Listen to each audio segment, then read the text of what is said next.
ఎవరు లేరని చింతించవద్దు. నిన్ను సృష్టించిన భగవంతుడు ఎల్లకాలము ఎల్లవేళలా నీ యందే ఉండి నిన్ను కాపాడుతూ ఉంటాడు. నాకు ఇబ్బంది వచ్చింది కదా అని బాధపడవద్దు నేస్తమా.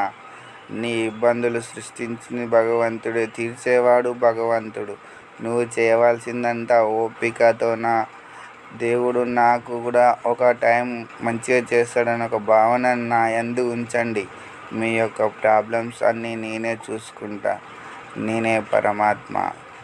ఓం నమ శివాయ. శివాయ నమో నమః.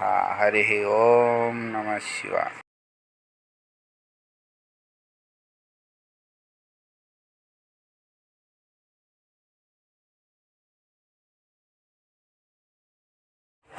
ఎవరు లేరని చింతించవద్దు. నిన్ను సృష్టించిన భగవంతుడు ఎల్లకాలము ఎల్లవేళలా నీ